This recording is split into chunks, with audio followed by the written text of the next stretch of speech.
A warm welcome to MadeToGrow's podcast, where you get to meet exciting people with stories and mindsets that can inspire everyone, no matter where we are in life.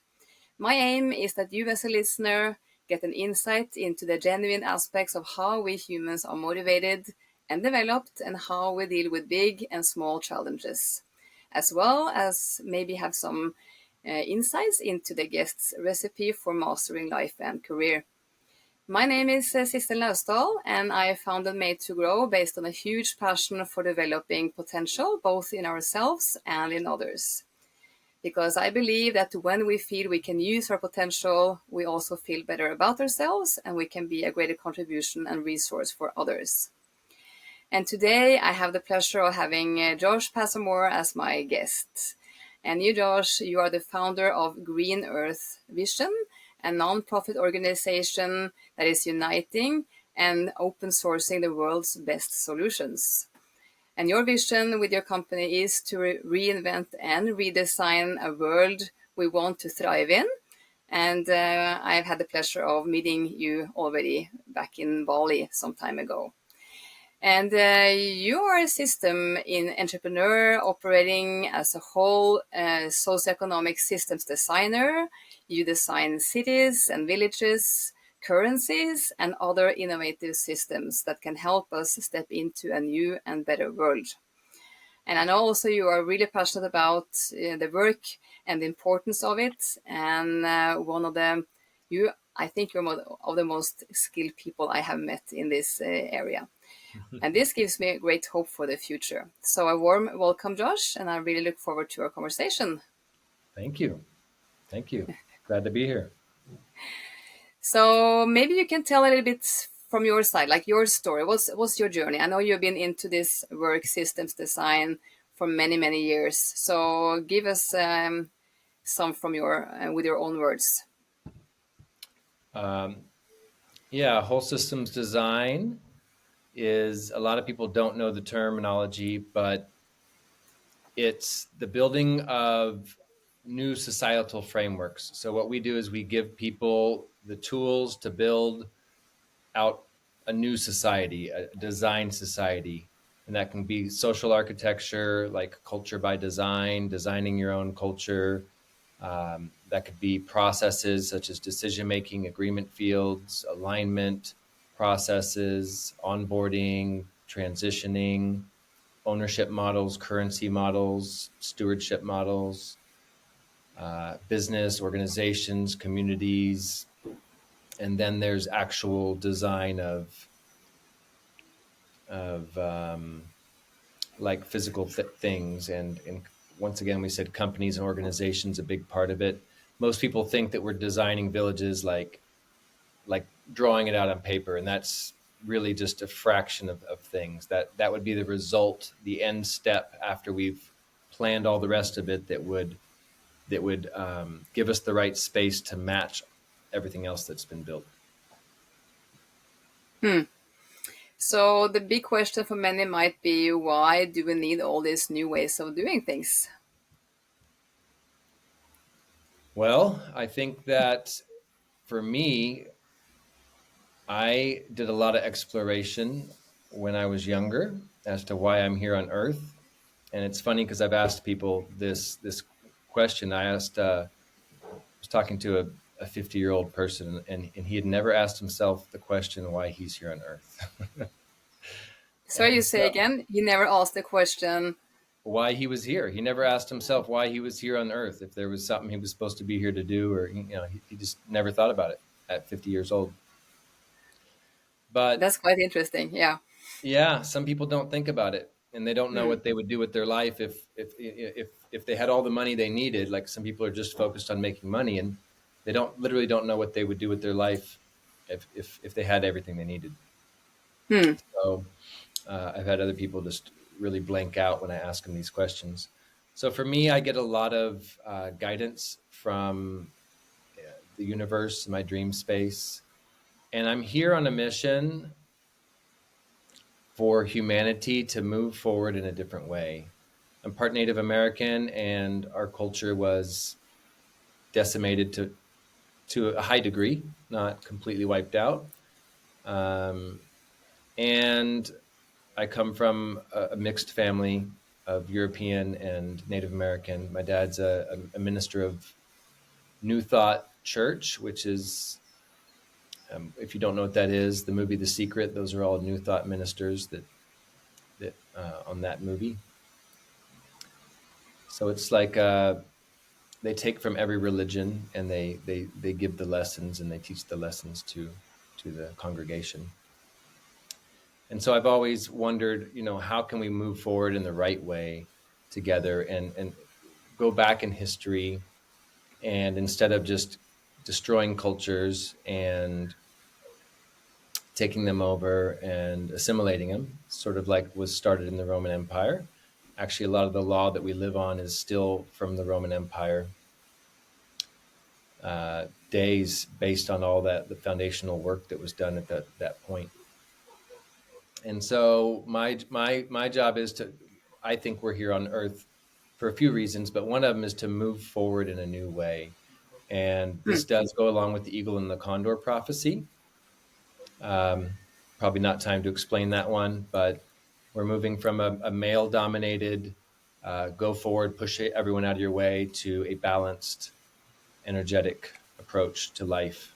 And that's why I'm here, to help support us moving forward in a new way, learning from the wisdom keepers, learning from the people that are indigenous, that are in the places, and the people that have been there, done that, the people that have rode the bike that we're getting ready to borrow, getting their advice, listening, and coming forward in a new way. That's really good, and I think also the respect you pay by integrating knowledge from different ways of living. You're talking about indigenous people, different cultures, different societies. I know you also have been living different countries around the world, so bringing in the humbleness of how can we learn from the traditional different cultures and mix it together and find better and new ways together. Because I don't know, at least from my experience being a Norwegian, I often think I hear people look at the Western society model as the best way to move forward. And there are many great things about that model as well, but it for sure is not the perfect one. So it has brought us some huge and massive problems also. So what are the things you strongly believe that we have to bring forward from the more indigenous parts of the world also? I think that the economic systems, the tribal economics, which, if you look at how humans lived for 90% of our existence till the recent times, we had natural economic systems. And no matter how much you divide up the resources of the earth, they're still the same amount of resources. I mean, we can convert them and create chairs and add to our resource stockpile. But when we add money to it, we're not adding resources. We're just basically, someone's getting more resources than someone else, which is not the fair distribution of economics. And although there's good parts about the economic system, the ability to trade within different factions or villages or peoples or companies, we can produce those same results with any type of barter system or currency. We don't need one that's corrupt and that's so off balance and has been used for domination and control. So I would say the tribal economic model. So if you look before money existed, we helped each other build our houses, we helped each other garden, and we shared together. And this is natural ways that humans work. So to do that, we have been broken away from our tribe and our family. But part of this journey for me is to reestablish the family, the tribal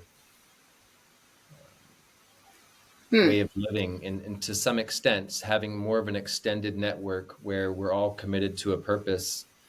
Much like cells in the human body, we're all working together, and it's not about I'm not going to help you if you don't pay me. It's like, well, yes, Hmm. we're all doing it. It's very clear. The energy moves much quicker and it stays in momentum when you create these types of environments. So I'd say the Yeah. economics, and then what we would call governance, which in my term is updating agreements. So once we have that vision, we have our operations manual and we know how what we're doing, and we're all moving forward together. How do we update those agreements? Um, and so I don't think the tribal model answers that, and I don't think the modern world is even further behind on how to answer these questions. So we've developed new models that scale and that work really well to help us use collective intelligence and to move forward once again, um, using the knowledge that's there instead of just not using it and trampling over it, and really exploring how we can move forward as a human race with honor by not taking over other cultures and working with each other instead of against, and then smartly by sense making in a way that arrives us at the answers and empowers us to our full potential and what we're trying to achieve. Yeah. And I think it's not about either this way of doing it or the other way. Like it's either going back to how we lived hundreds of years ago, like tribal communities, or it's either the new modern way of doing it. I think finding the best elements from both worlds and different cultures and societies, and as you say, being humble and open, and maybe bring out the best in both, because for sure most people I meet and talk with, they would not like to give up the modern lifestyle they have. They would like to have the convenience of a nice home and a car and some material things we need to have an easy and comfortable life, probably. But at the same time, not at the expense of others or the nature. So how can you explain a little bit for those who are not really into this new way of thinking and the new ways of building a system, like how will the future life look like if we follow your recipe for society model? Yeah, this is the funny part is people when they hear the word tribal, they assume poverty, and that's not Yeah, at all go what we're go go trying to back to say. the cabins in the woods, right? And Not at all. hunt your own food and make your own food, and all you can do is to hunt and gather and prepare food all day. Yeah. Yeah, it's exactly what you said. It's taking the best of both worlds. And it's actually freeing up the resources. It's the systems are designed to pull massive amounts of resources in, but turn them into what we call collective commons. So back everything's been privatized in the whole world. Every rock, every tree, every bird has been taken from not the public domain, because that assumes governance and states and jurisdiction, but the shared collective common domain, which we had as a tribal civilization. So we are animals. We're monkeys. We live in tribes. We'll never get away from that. So as a culture that depends on each other, if you take the money out, we need each other. We have to have each other to survive. Um, People think that with the money that they can just do everything on their own, which is true in this system. And it gets people really far away from natural law and from having to focus on relationships and having to and being able to explore why we're here. So there's a lot more time to explore, a lot more efficiency, a lot more effectiveness. Our cities are, to me, dinosaur. They're operating at about 5% efficiency of what could be. All the different same store over and over, same gas station, all these things are completely unnecessary. The logistics is completely thrown off. There's absolutely no synergy. You can have a yoga center and then a machine shop moves in next door.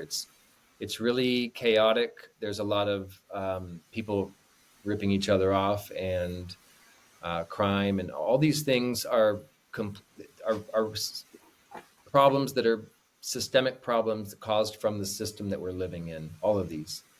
And Hmm. so, from a systems approach, just like if we try to fix all the drivers, but we create a driverless car, then we've actually eliminated that complete whole need for that, for all of it. We've in a much smaller, easier tweak. than having to sit there and try to train every single person and probably ending up with a lot of bad results and difficulty. Hmm. So these systems are more powerful than people. So, we create a new monetary system, and then we don't have to worry about people stealing things from us, or prostitution doesn't exist, for example, in a contribution economy.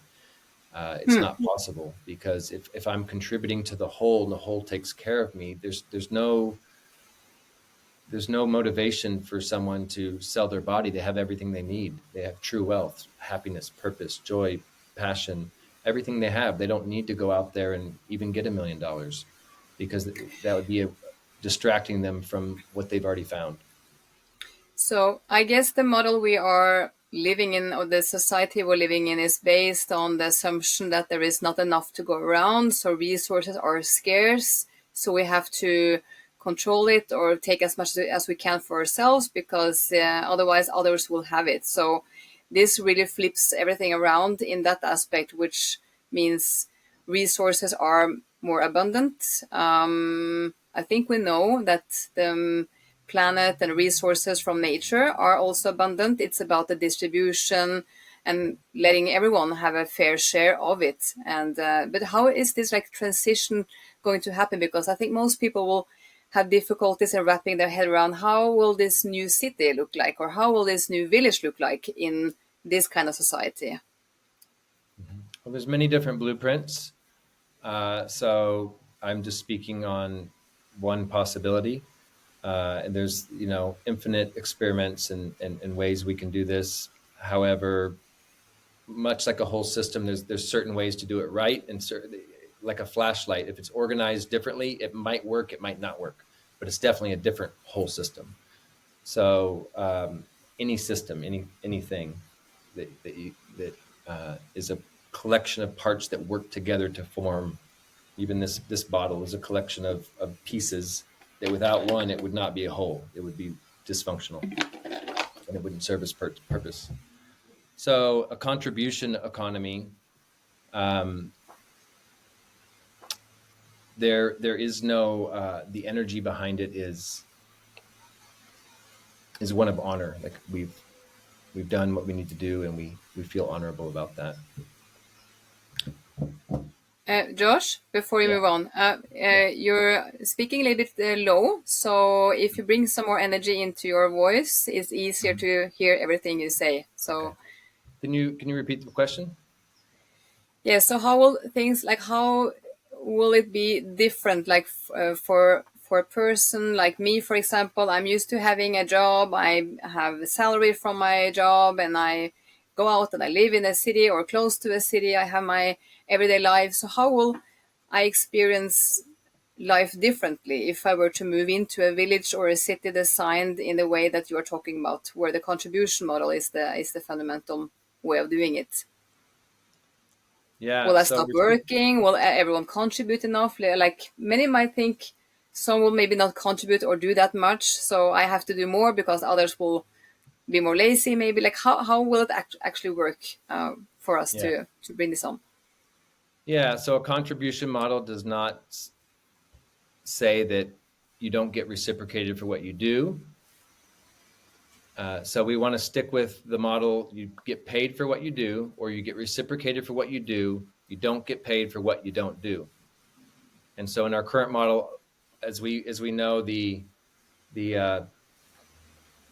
there's a pyramid, and if you're in the stock market and you're investing, you're going to make all the profits, and the workers are going to make none of the profits. They're going to get paid a minimal amount. And so it's kind of backwards. It's the people doing the work are not getting paid, and the people not doing the work are getting paid.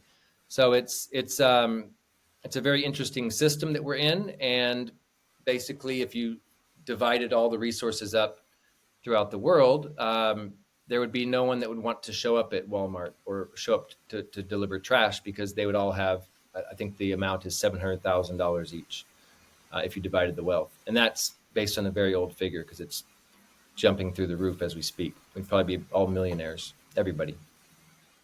So, to answer the question, the new system, you do contribute, to get reciprocated, just like anything else, because once again, we have a finite economy. We're dealing with a village. Now, if that village is doing really good and it's got a couple bankers and some people that are doing some different trading programs and investments, and they pool together and they help each other and they are bringing in millions of dollars, and we've built a swimming pool and a water park and a golf course or whatever, in the future, it could be you could jump in and have access to everything right off the bat, and it will be like that. In the now, because remember, we're building collective commons, so it's not like you have to pay to get in. It's like we're building this together. This is ours to share. That means we also have to maintain it. Now, in the interim, in the transition, of course, we'll be paying people to help us to do certain work. Yeah. And in the meantime, hold on just a second, please. I had the volume down on this, but I don't know what happened. So in the meantime, we will be paying people to build the houses and build stuff. And then I believe in the future, because there's an open door for people to step in themselves to this new type of life. So they can literally self-organize and create their own communities. And then they'll go build those communities out. And once that's all built out, it's sort of like all that's left is maintenance, really. Maintenance, some building, but some people love building. I mean, there's some people that don't like it and they go, oh, I have to do work. I think that's a really bad mentality to have. If someone has gotten to the point where they literally don't want to contribute anything, they're probably not someone you're going to want as a neighbor.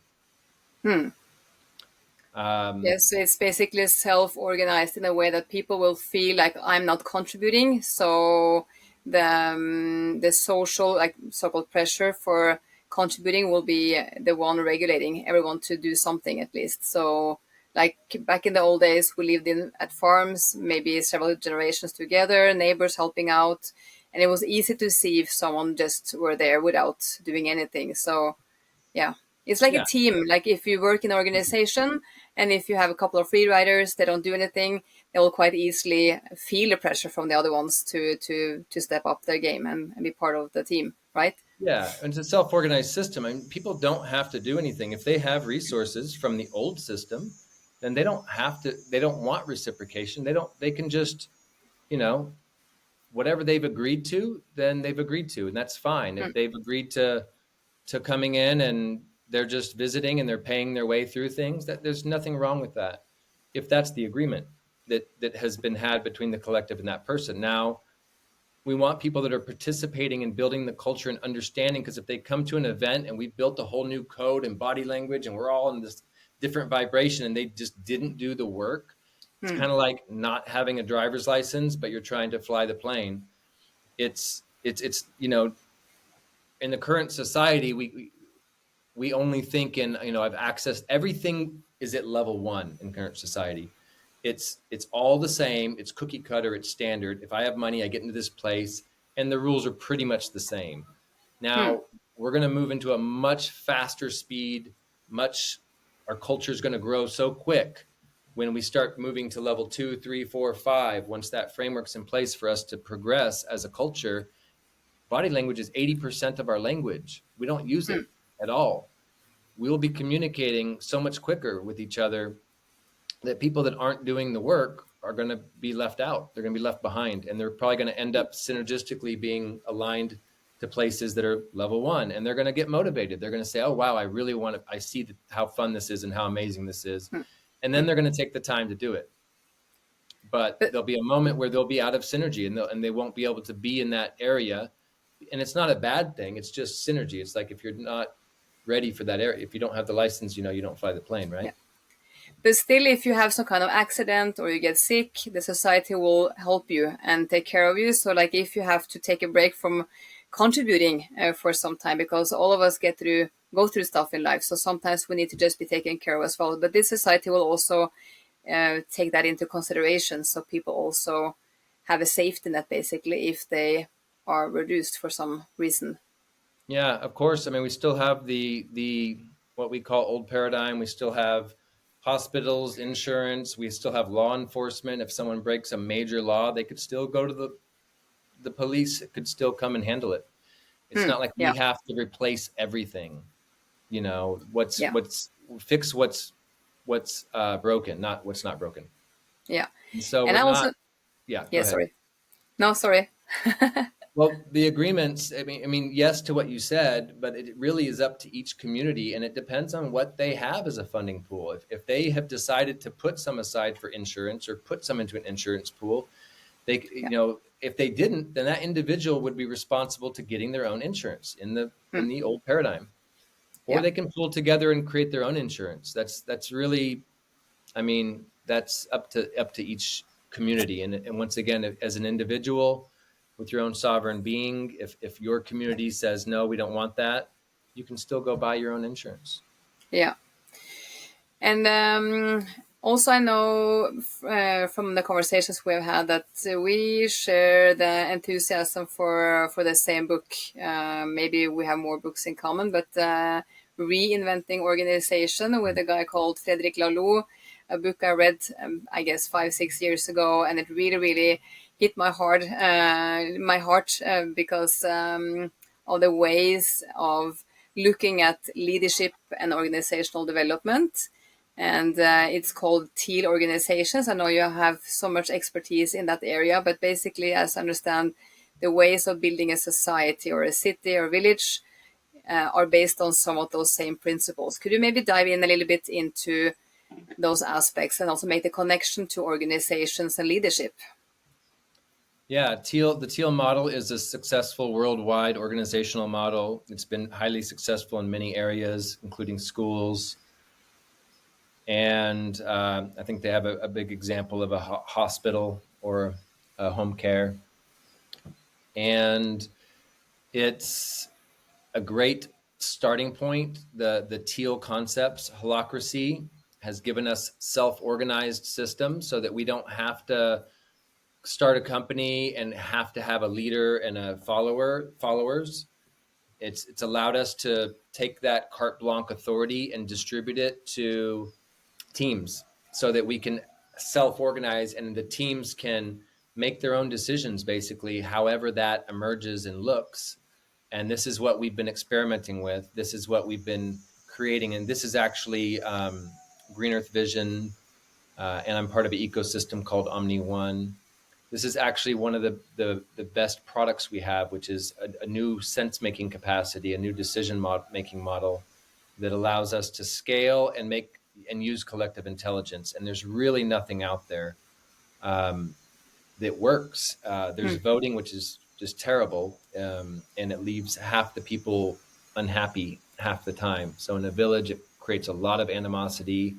You don't make sense together in the same place. You go in your own homes and you write down your answers, and so it uses no collective intelligence.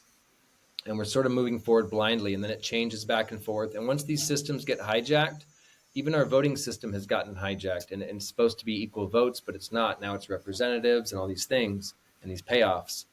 And so once something gets hijacked, even a king and queen model, so a dictator model, it goes into corruption, and it's never going to get passed back to a benevolent leader.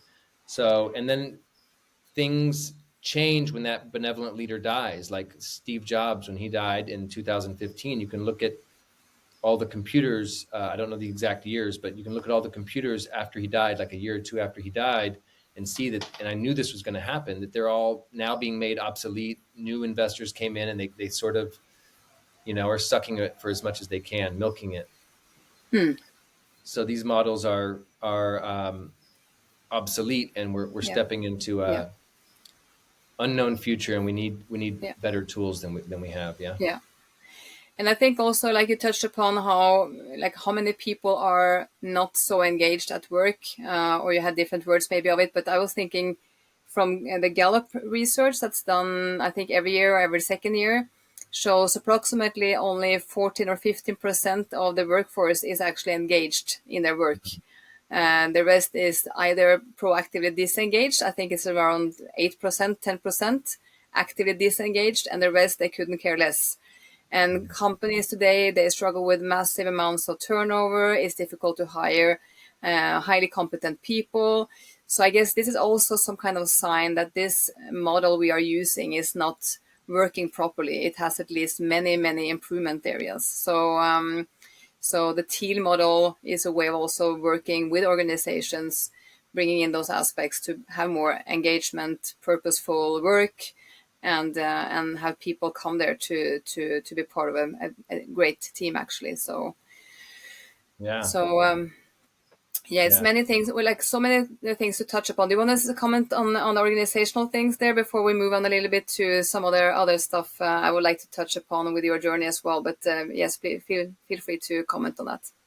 I would just encourage people to look. There's tealparadigm.org. There's, like you said, Reinventing Organizations. There's a lot of videos. There's a nice video online. The three pillars are purpose-driven, self-organized, and whole living systems. I Yeah. think tealparadigm.org covers the whole living systems. There's a great video by Frederick Laloux called Fake Purpose that you can look at. And there's the book Reinventing Organizations that explains a lot of this. It doesn't really Hmm. go into the whole living systems. So that's the part of the Teal organization model that we're still building out. And this Hmm. is actually what Green Earth Vision has been stepping into this role to build that out. And the self-organization is the third pillar, and holacracy has done a good job, along with sociocracy and others, Yeah. to make that legally viable. Yeah. Yeah. Great. And also your own webpage is greenearthvision.com. It is also full of cool information about this and the work you're doing. So, Yeah. but speaking of like focusing more about you and your journey as well, because I know that it's a tough journey, right? It's like building a company, being an entrepreneur, trying to do something new is always difficult. But in addition, you are working on projects and having aspirations for doing really huge changes in society, which makes starting up a company even more difficult. So, for many years, you have been designing systems. How do you manage to keep yourself going? Like, I totally believe in the growth mindset perspectives, like how we have to be robust and resilient. How do you manage to keep up the pace and continue, even if this is really challenging? Very good question. I've had a challenging past. I've had challenges. And that pain, I think, has pushed me into motion. The drive for creating the world that we want to live in has driven me forward. I feel sometimes like I'm not going to say not from this planet, but it's like I don't belong. I belong somewhere else. I'm not meant to live this life. It's like super inferior, and I just want us all to progress. And when it comes to human relations, it's not going to happen overnight. We can build 1,000 new homes, and there's nothing new about this. Hmm. There's no new paradigm in that. It's a great thing. You know, we've achieved something. We've built a center or a home or whatever. It's a building, and it can look like these great results, but really it's nothing new.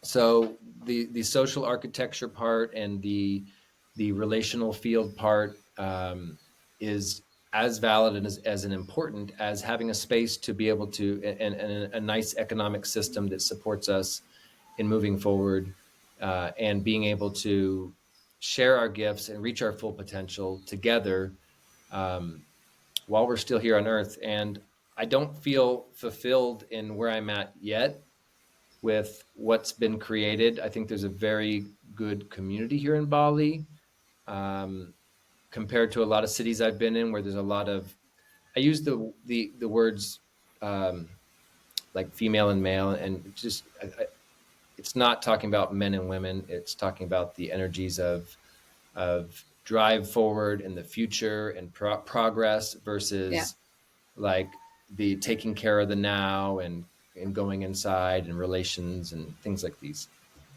Hmm. Um, but Bali is very feminine in its energy, so it's got a lot of these events that are dancing and celebrating, and it's very passionate, but there's the purpose is lacking pretty hard. So it's like a dog chasing its tail over and over. It gets very boring after a while.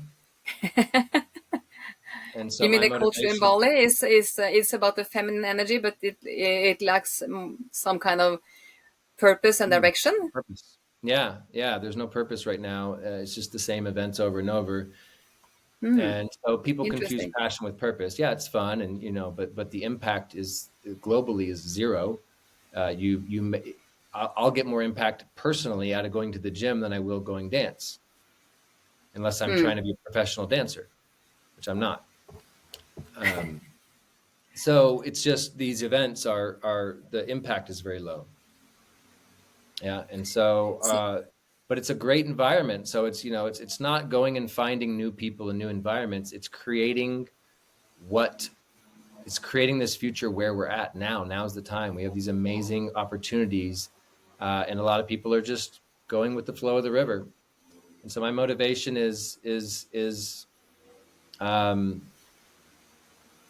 comes from a place of knowing why I'm here, knowing, seeing the signs of the universe. Those times when life was confusing and things just magic stuff happened, and I just know I'm on the right path. Dreams, like I said, I have very vivid dreams, so they just affirm that I'm on the right path. And really, there's not much people can say to me um, to convince me otherwise. I have my human design is from freak to genius, so I've spent a lot of time from being looked freak at to genius?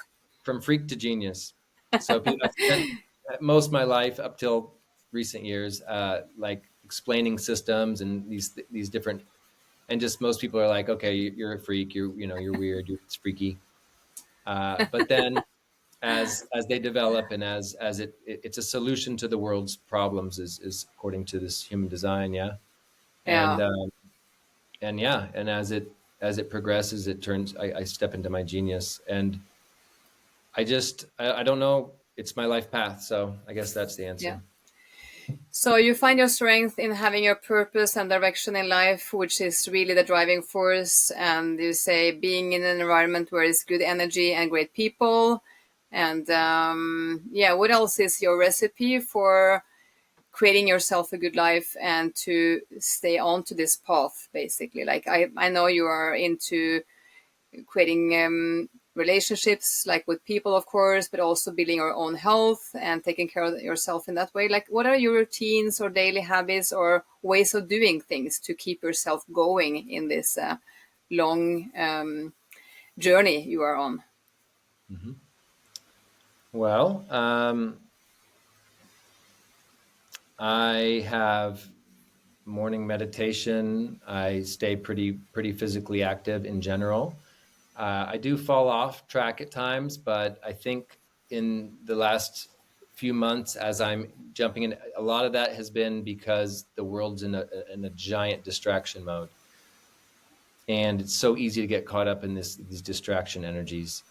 And it's if you want to be social, you want to have friends, and if you haven't found a core team that's like devoted to the same thing, you end up compromising, or you sit at home all day by yourself.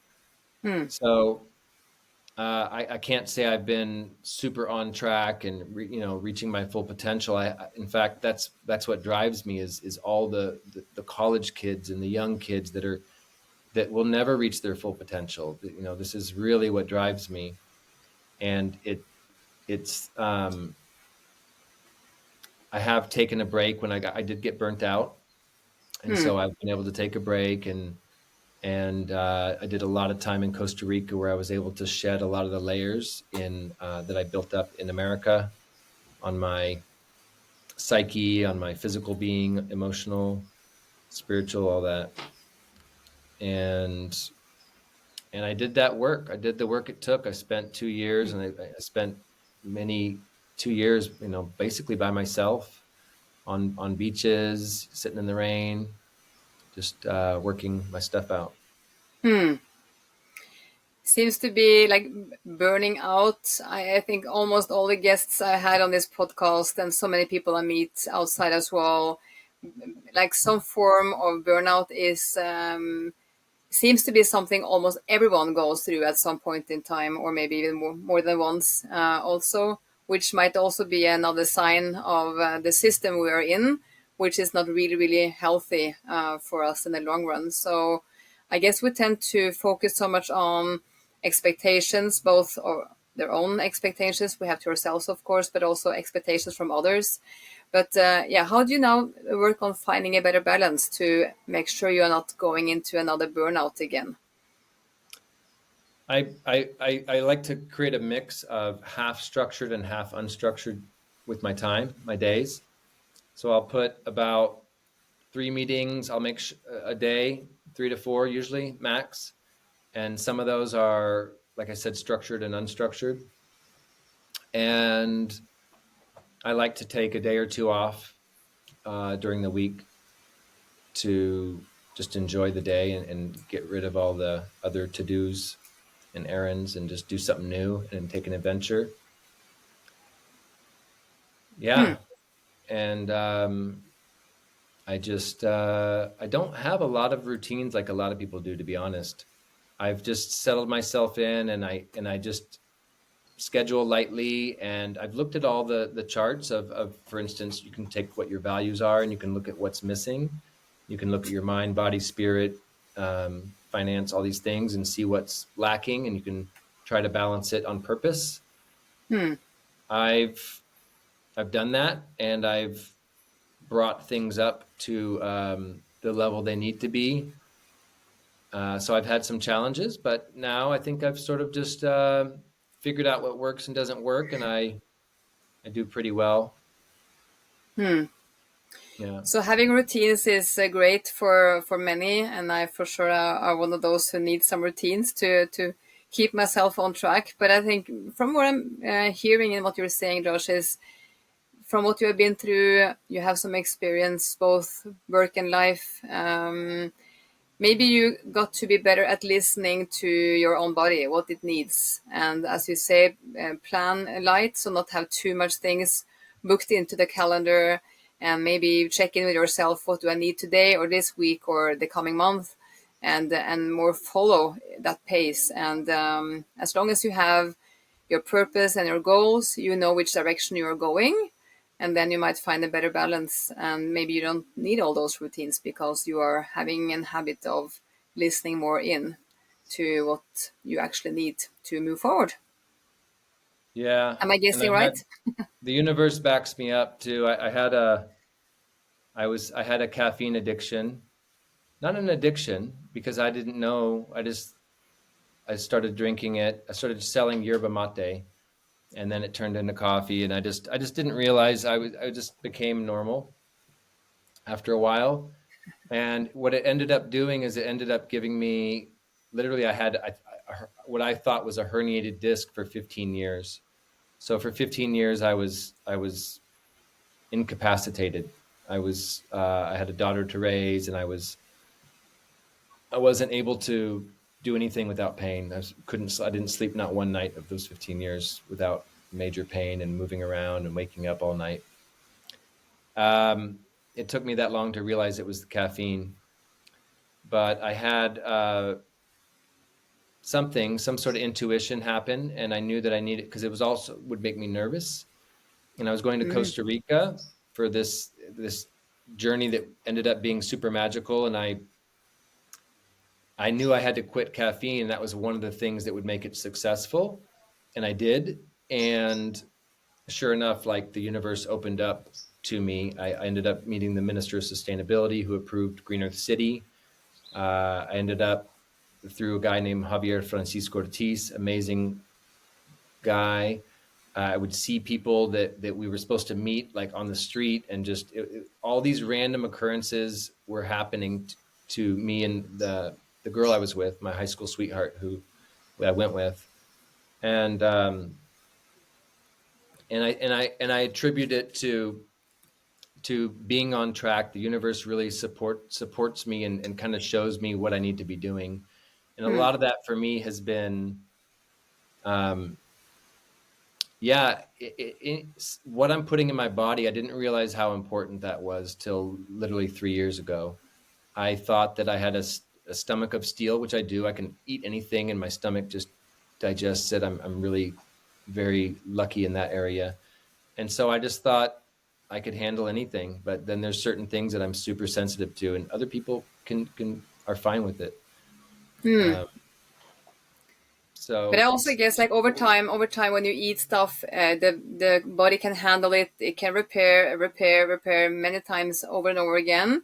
But then after some time, it starts to show the symptoms, right? So the gut has some issues, and then you have the other problems, and you might have many more problems. And people might not even be able to connect where it comes from because they don't always see the connection. For sure, for me, hearing about your back pain and saying that's related to coffee, they were like, how could you ever even make that connection between the coffee and the back pain, right? But I also learned that most diseases come or starts in the gut. So what we eat, like everything we take in to the body, has that kind of impact and will create some kind of disease if what we are doing is not good for us in the long run.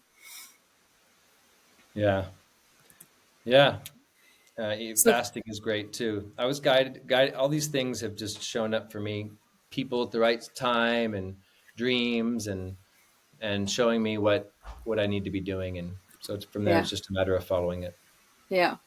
And I think that's a good thing. Like you have a direction and you follow that, but you leave open some space in your everyday life to catch those opportunities, open some doors which you might not see if you're always super busy with just full days of meetings. Every day is full of expectations from family, from work, everywhere. So you're just running after your time all the time, like basically how I was living my life for many years. And I will not say I'm completely out of that um, programming yet, but I'm working on it. I think that's important to be open to those opportunities and grasp them and see what comes naturally from universe or whichever source you want to call it. So I think that's it's a good way of guiding yourself and to be open and receive what's natural in the journey you are on. So Yeah, I this is think some. cool. Yeah, I think some people live through their like when you say they work, work, work. I think they're in a mental mode, Yeah, and it's very hard. They don't they think that everyone else is too. So when you're explaining things, they automatically assume you're coming from the mind or the ego, yeah, and you might be coming from like some people operate more of the time out from their spirit. Some people from their emotions. People that don't have a job may not operate from the mind all the time. They may be very. I have a good friend. He's almost always coming from his emotions or spirit, and so I think it's yeah. I think that has a lot to do with how people view certain things, and I think a lot of people are wrapped up in the 9 to 5. It's true. so how can people know the difference? Because if you are mostly used to being in your mind, how can you step out of it, or how can you see the difference? Like your friend, you say, is more nature, spiritual, guiding. So how can people see the difference, and how can they go on a path to be more aware of other ways of handling life? Almost every spiritual leader that I've talked to, or people that are living from that, have gone through something with money, because there's a different energy when it has to do with time. So the eagle and condor prophecy talk about the male dominating the female energy for 500 years, and then a chance for the next 500 years for them to fly in balance, or the energies to be balanced in the world. And they say it has more to do with time than anything. Hmm.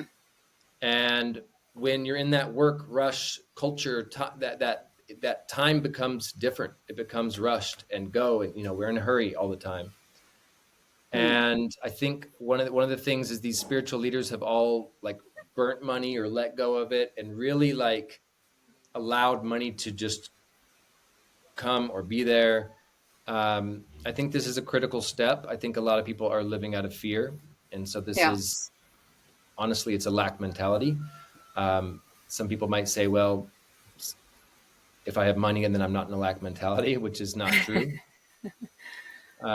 So I think that's one step of it. Is there is a process of having to let go of of the old timeline, of the old fears and the old, otherwise your mind, the fear is still running the show.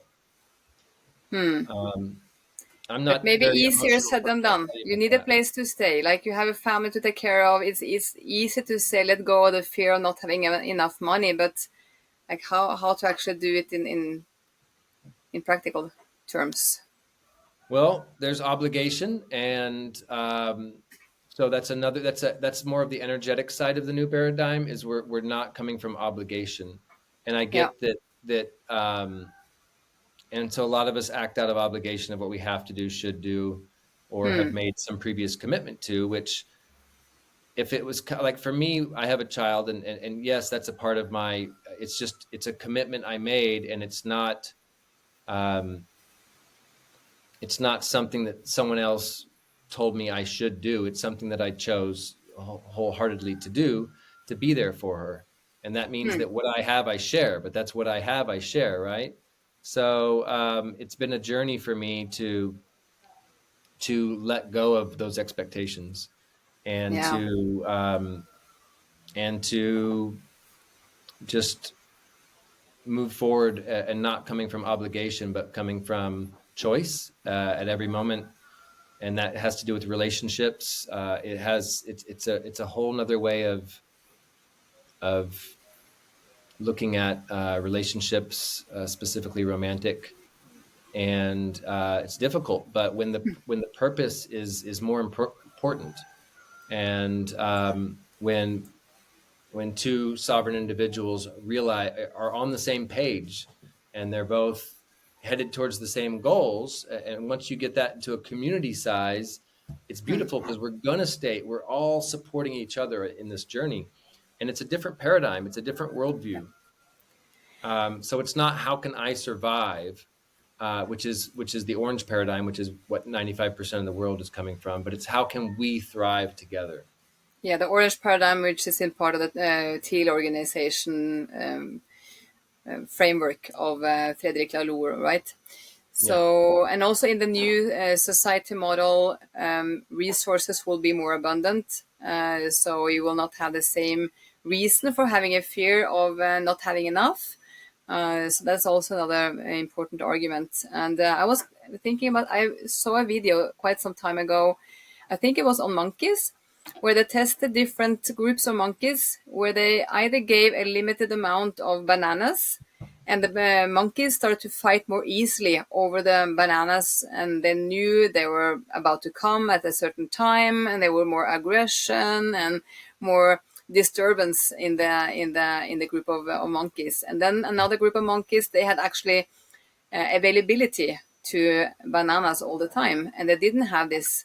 They got the same amount of bananas, both groups, but the one got it on a certain point, and they had to grab it to actually have one, and the other group was having more free share of it. So, yeah, it's quite cool to see how we are primitive in our fears of not having enough, and how the society model has created that kind of lack mentality. So yeah, cool. So I think we're approaching the end here, Josh. It's Yeah. always so much to discuss. You have really interesting perspectives, and I for sure know that people who listen will be keen on learning more about your work. So again, go to those web pages and learn some more. Final question would be: how can leaders, and like if you are in a company, either as a founder of a smaller company or a larger company, how will you advise leaders to go about to implement some of these kind of principles, the teal principles? Where can I start? Mm. Well, to be honest, it's not for everyone. Take a look at what. Start with reinventing organizations. Listen to the audiobook or read the book. Make sure it's something that you want to do, and it's not a super developed field. So that it's kind of like the restaurant. If starting a restaurant, 95% of them fail. And this space, it takes a good organizational model. The teal is a paradigm is an organizational model or a worldview. So teal is an organizational model, which does not replace a good business plan. So make sure you have a good business plan or you already have something that's running, and slowly transition. Start looking at what's not working.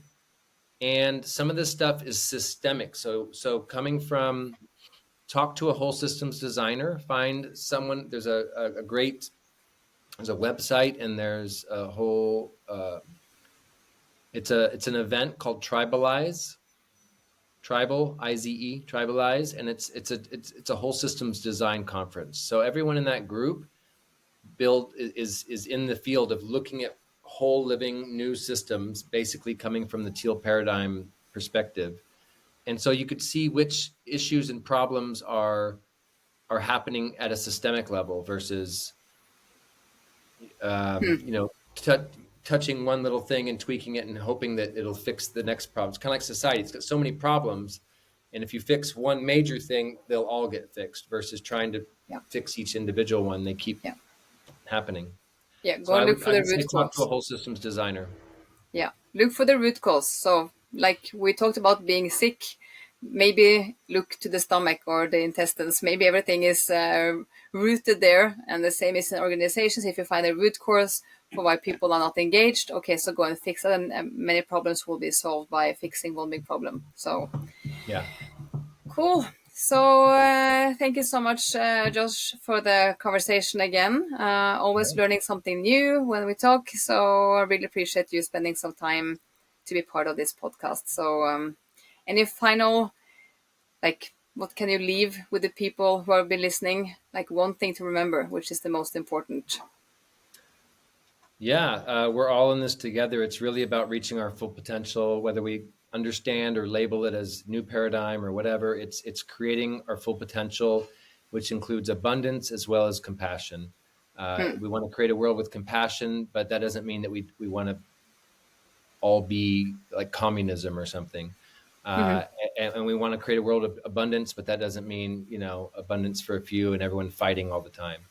So Yeah. we're really trying to walk the middle road and take the best of both worlds and leave the rest behind and step Hmm. forward as humanity into Hmm.